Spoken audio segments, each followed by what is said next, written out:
안녕하세요, 김승현입니다. 얼마 전 영상에서 1분기 국산차 결함 이슈, 굵직한 것들을 좀 다뤄드렸었죠. 조립 불량부터 해서 변속기 문제라던가 해외에서 이슈됐던 운전자 전신마비 관련 소식도 다뤄드렸고, 영상에서는 안 다뤘지만 제네시스 G80 급발진 논란도 꽤 이슈가 컸죠. 여러 가지가 있는데 잘 알려진 것도 있고 잘 알려지지 않은 것도 있고 그랬습니다. 조립 불량 같은 거는 불행 중 다행인 게 안전과 생명에는 크게 지장이 없는 문제들이고, 파워트레인이나 주행 관련 결함은 좀 중대한 사안이죠. 예를 들면 급발진이나 시동 꺼짐 같은 것들 말이죠. 지난번 영상은 국산차만 다뤘지만 사실 이건 국산차 수입차 할 거 없이 발생하면 큰 문제가 되는 것들입니다. 한 가지 궁금한 건 급발진 같은 중대한 결함이나 에바가루 같은 크게 이슈된 논란에도 현대기아차가 꾸준히 잘 팔리는 이유, 이런 주제에 대한 궁금증 한 번쯤 가져보셨을 것 같습니다. 오늘도 얼마 전에 올려드린 영상처럼 정답이 없는 주제라서 제 생각을 좀 말씀드리고, 여러분의 생각을 가지고 저희 댓글창을 통해 마음껏 토론해 주시면 감사드리겠습니다.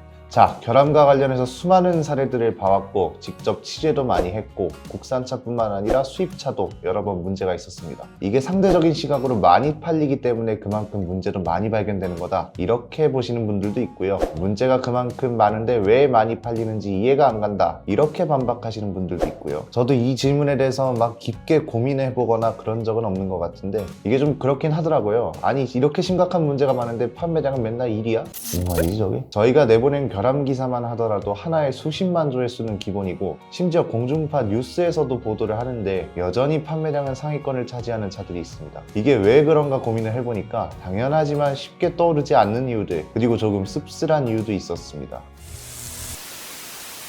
가장 많이 팔리고 그만큼 가장 문제가 많은 것도 현대기아차인데 국내 판매량 1위도 현대기아차예요. 그렇게 문제가 많다면서 1위를 하는 건 왜 그럴까요? 우선 좀 큰 시각에서 보자면 현대기아차는 한국 브랜드, 여기는 한국이라는 걸 잊으시면 안 됩니다. 자동차 제조사를 가지고 있는 나라치고 자국 브랜드 차가 잘 안 팔리는 나라도 거의 없죠. 한국에서 한국 차가 가장 많이 팔리는 것처럼 미국에서는 미국 차가 가장 많이 팔리고, 독일에서는 독일 차가 가장 많이 팔리고, 일본에서는 또 일본 차가 가장 많이 팔립니다. 또 이걸 반대로 생각해보면 미국에선 그렇게 많이 팔리는 차가 한국에서는 안 팔리고, 한국에서는 그렇게 많이 팔리는 차가 미국에선 안 팔려서 철수까지 했죠. 그러니까 어찌 보면은 판매량 같은 걸 가지고 와 역대급 대박, 아니면 뭐 국민들은 호구고 개돼지고 적당히 지저대다가 알아서 조용해질 겁니다.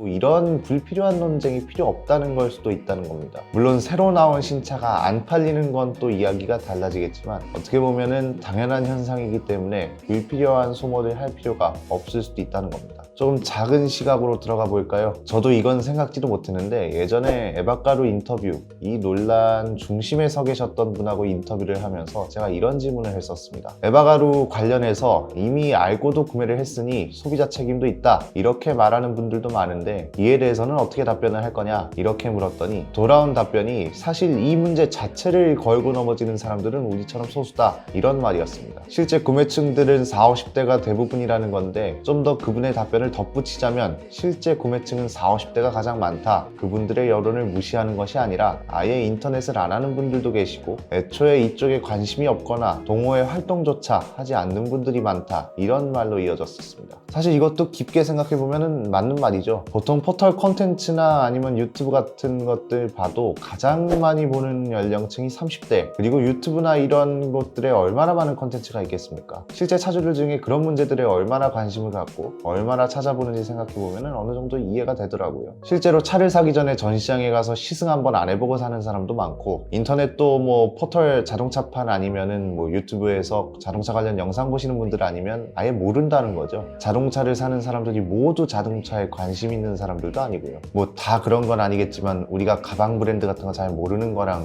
비슷하다고 봐야겠죠. 그냥 진짜 단순하게 이해하시기 쉽게 비유해보면은 에바가루로 난리였던 소렌토 판매량이 2014년부터 2019년까지 38만 대 정도였습니다. 그런데 청와대 국민청원에 에바가루 관련 키워드로 검색했을 때 나온 청원들 거의 모두 합해도 청원 숫자가 2만 5천을 안 넘었고요. 결국은 실차주 중에 이런 데에 관심을 갖고 있는 사람들이 매우 소수라는 거죠. 이걸 이거랑 좀 연결이 되는 게 이 차들을 차에 관심이 많은 분들도 산다는 겁니다. 차에 관심이 많다고 다 비싼 수입차, 비싼 국산차 타는 게 아니잖아요. 약간 나만 아니면 돼 이런 마인드인데 와, 큰 차 나왔네 이렇게 관심을 갖다가, 그런데 이건 문제 있다고 들었는데 이렇게 좀 고민을 하다가 에이 나는 아니겠지 이렇게 되는 경우도 있다는 겁니다. 실제로 동호회 같은 데 들어가 보시면요, 제발 제 차는 안 그랬으면 좋겠습니다 이런 댓글이나 게시글 정말 많죠. 특히나 국산차 사는 이유 중에는 뭐 대안이 없잖아요 이렇게 말씀하시는 분들도 많아서 이런 이유랑 또 연결이 되는 거죠. 좀 더 들어가 볼까요? 약간 심리적으로도 생각을 해보죠. 여러분이 어떤 차를 사려고 마음을 먹었고 그 차를 기다리고 있는 상황입니다. 내가 진짜 온갖 저울질을 하고 비교하면서 몇 주 몇 개월간 고심 끝에 이 차를 사려고 마음을 먹었어요. 그런데 인터넷에서 갑자기 뭐 결함이다 불량이다 이렇게 말이 많아요. 자, 이 얘기들만 듣고 그 선택을 쉽게 포기할까요? 이게 얼마나 공감 가실지는 모르겠는데 뭔가 내가 결정한 것에 대해서 반대로 말하는 사람 대부분 별로 안 좋아하시죠? 예를 들어서 제가 어떤 차를 사려고 마음을 먹고 자동차 관련 리뷰를 보는데 그 리뷰어가 제 차를 엄청나게 깝니다. 그럼 이제 문제가 많으니까 좀 고려를 해봐야겠구나, 이것보다는 얘는 뭐 현가라서 믿거다, 아니면은 뭐 얘는 현바라서 안 볼란다, 이렇게 되는 경우가 많다는 거죠. 단순히 뭐 인터넷 여론을 무시하자는 게 아니라 여러 가지 이유로 실제 판매와 인터넷 여론이 직접적으로 연결이 안 되는 이유에는 여러 가지 이유가 있다는 걸 대변하는 사례들이기도 합니다. 조금 정리해 보면은 결국 인터넷이나 뭐 공중파 뉴스를 비롯한 여러 가지 여론들이 결국 실구매와 직접적인 연결이 되긴 어렵고, 실구매 숫자와 이 여론의 숫자가 막 하루 종일 실검을 장악한다거나 뭐 역대급 국민청원 동의수를 받는다거나 이런 게 아닌 이상은 판매량까지 꺾기는 힘들다는 거죠.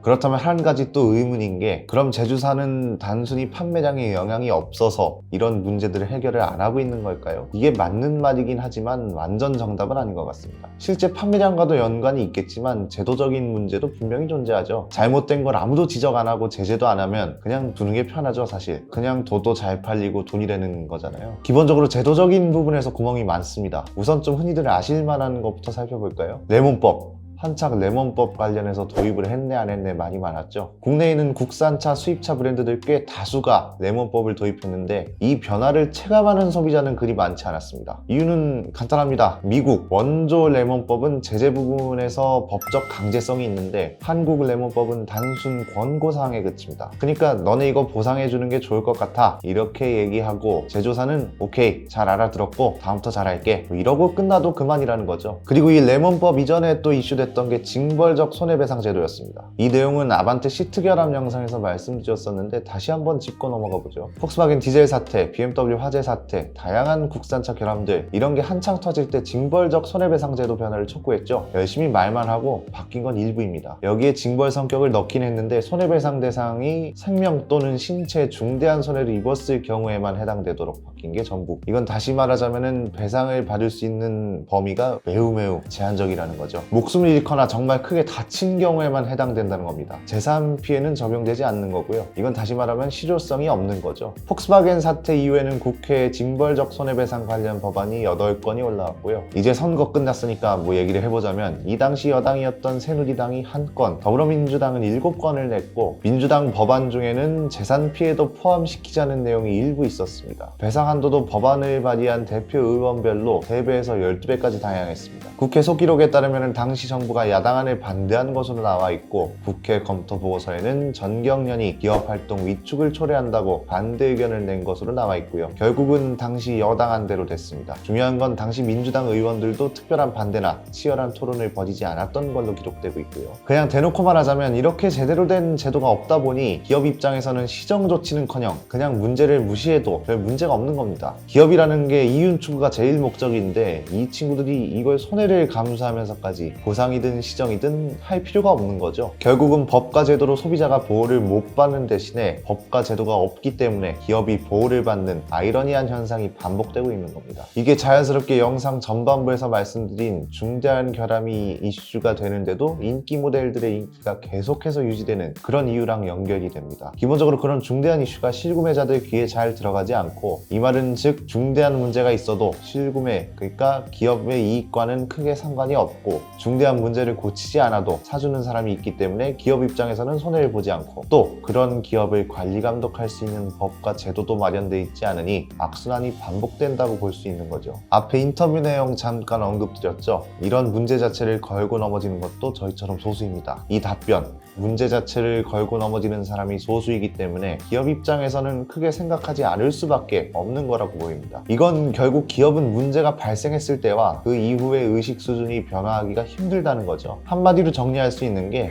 원래 브리핑 영상 아니면 명언 같은 거 잘 안 쓰는데 아인슈타인이 이런 얘기를 했습니다. 문제를 발생시켰을 때와 똑같은 의식 수준으로는 어떤 문제도 해결할 수 없다. 이 한마디가 어느 정도 정리를 해줄 것 같습니다. 자, 중대한 결함 이슈에도 인기 모델이 잘 팔릴 수밖에 없는 이유, 제가 생각하고 고민했던 내용에 대해서 소개를 해드렸습니다. 오늘 영상 앞에서 말씀드렸던 것처럼 이건 명확하고 수학적으로 정답이 딱 떨어지는 주제가 아니라서 제 생각을 말씀드렸고요. 오늘 이 주제에 대한 여러분의 생각을 토대로 영상 댓글창에서 자유롭게 토론해 주시면 감사드리겠습니다. 서로 생각을 나누다 보면은 여러 가지 득이 있으니까 분명 저나 독자분들께 긍정적인 영향이 있을 거라고 봅니다. 잘한다. 오늘 영상은 여기까지입니다. 오토포스트 비하인드 뉴스였습니다.